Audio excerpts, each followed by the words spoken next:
This is a section called The Worth of Rebellion. For years, Jeremy had been haranguing me to form a real band and play my music in clubs. He taught me how to pack a bowl, how to get drunk, and he wrote me directions to a bonfire party at his house in Shalersville after he dropped out of Kent State. You don't know it till you try it, his favorite advice, and a phrase which terrified me. But Jeremy had always been the one who pushed me toward the hostile and the uncertain, and with his prodding, I had made calls to get opening and headlining slots at the coffee houses around Cleveland, and I'd driven out to the Geauga County flatwoods to observe from the dark beyond the bonfire as he and his housemates burned a couch. I smoked up and got drunk, so drunk on a mixture of weed and Merlot one night in July at his and Danielle's new apartment in Kent that I rolled around on the carpet like a worm and finally vomited into a Tupperware bowl Danielle had presciently brought from their kitchen. Jeremy grinned from the couch, his brawny arms spread wide across its back, his hair still scant and wispy from the chemo, and he assured me that you're doing good if you can clean up your own mess. He convinced me to risk and to chance because he himself moved so effortlessly through life. Every risk he took was rewarded. This was a man who, by the time we started high school, had shunned our group of bookish nerds and was venturing into the highest heights of the school's strata, the one populated by football jocks in parachute pants and cheerleaders who sprayed their hairs into crunchy, tangled vines. Though he thrived in their all-American culture of GNR, Belle Biv DeVoe, and Poison, in choir class, he never stopped talking to me about Bob Dylan and REM, just as he kept friendly with the guys from Metal Shop and Joint Vocational who loved their AC/DC and Metallica. He dressed sometimes like Vanilla Ice, other times like the son of Neil Young's grimy Neanderthal, circa Freedom and Ragged Glory. From the marching band section of the bleachers on Friday nights, I watched Jeremy disappear in the mass of bodies. He never seemed to entirely belong on the team or at the position he played, linebacker. We were only mildly surprised when, in the fall of our senior year, he quit the football team to join the rest of us nerds on the academic challenge team.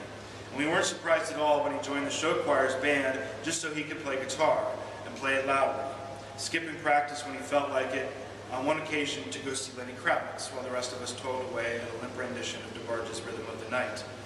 No one complained. No one censured him. The jocks kept him as their confidant, teachers fawned over him, and we would not have been surprised to see him in a police car, driving it, smoking a joint.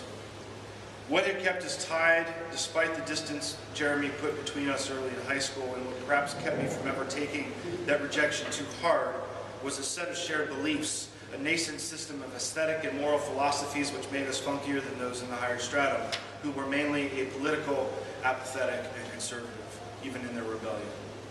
Like the rest of our merry band of outcasts, Jeremy saw through the phoniness of others. Hell, we pointed it out in each other, sometimes in French, j'accuse, and we labored to cultivate its opposite, a sense of integrity. A magic word already torn apart in the world beyond our safe havens by cynicism and deconstruction. Unawares, we rebelled against phoniness with the tools of all young intellectuals. Vulgarity, the valorization of suitable heroes. For me, the lyrics of Dylan had become more sacred than the Bible, while Jeremy shifted from the Melvins to Jesus Lizard to Prince and back again. And finally, an eagerness to rebel, even if we didn't know how. When the Persian Gulf War broke out in early 1991, our show choir immediately added Lee Greenwood's God Bless the USA to a show that was already 25 minutes long. Not because each and every member of the group supported the war, or because we thought daily of the troops dying on those long roads out of Kuwait, but because it would rile up the crowds we performed and competed in front of, and would earn us, our director hoped, higher scores, a first-place finish, and another trinket for the trophy case by the gymnasium. Quietly and inside our little circle, we alone recognized and condemned the easy patriotism into which everyone fell like baseballs into a well-oiled mitt. We seethed over their lack of integrity, their complacency, and obsession with fitting in, but we protested very little, clinging to our motto, Carpe Diem, seize the day, which we'd come across, of course, by way of the Robin Williams Tearjerker Dead Poets Society, though we had at least dug far enough to find the Saul Bellow novel in our school library. None of us actually read it all the way through, just as we never discovered that the phrase originated with Homer, neither did we know what phrase followed it, place no trust in tomorrow. A maxim we might have agreed with on principle, but could not have understood since we still took for granted that there would always be a tomorrow. Still, we leveled, seized the day at any target we deemed fitting. The socialite strata, about whom Jeremy provided juicy inside information, our conformist teachers and their insistence on grades, even if we got A's, and of course our parents, who tolerated our antagonism with profound, infuriating amusement.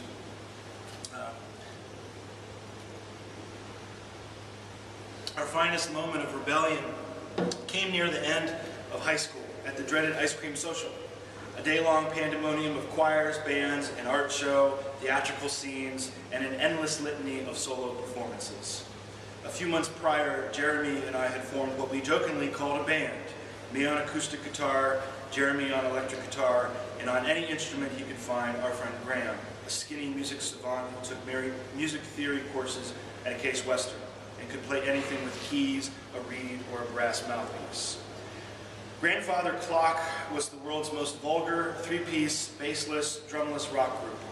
The typically adolescent subjects and titles of our collaborations bore that out, including our hit, around school, 9 Inches of Love. But for a few months I've been writing less inane songs, by which I mean copying the lyrics and chord structures of Dylan, Neil Young, and Bruce Springsteen. I had taught my songs to Graham and Jeremy, who were bored and suggested more profane titles, but learned them nonetheless. And I was hell-bent on performing one such song at the ice cream social. Rather than each of us having our own solo performance slot spaced apart potentially by hours, we decided it was logical to smash our 3 slots together to form a Grandfather Clock mini-set.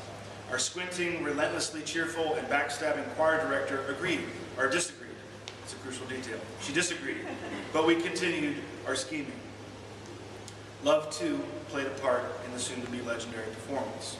I had been dumped for the 2nd time by Meredith, my girlfriend of 3 years, and Graham had just broken up with a diminutive gal we referred to as the Squid on account of her breath.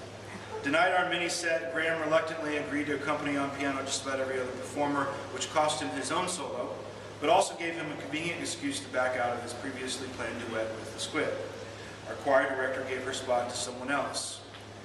With the Squid in tears, Jeremy offered not only his slot, but also his voice.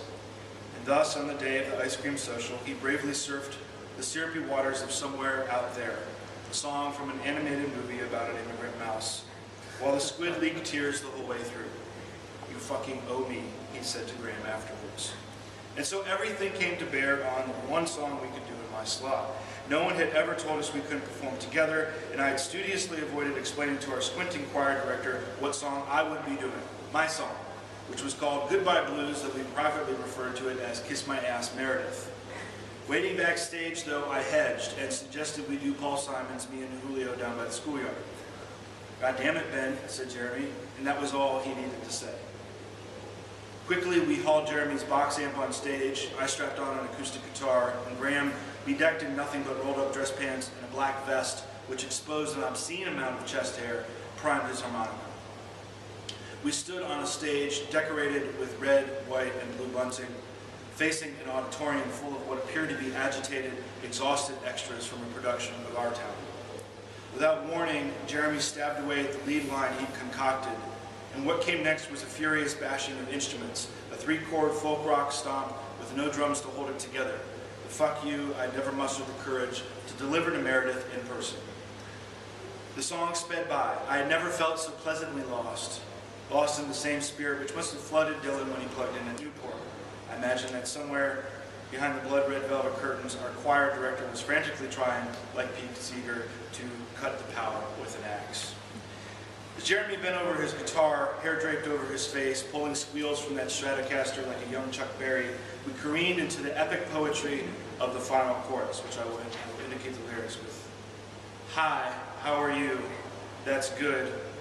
Guess I'll see you around." I was not a young Bob Dylan. Nonetheless, when we crashed the song to a halt, the walls shook, young women screamed, young men shouted, and the adults in the audience moaned as if we had sonically assaulted them. We had won.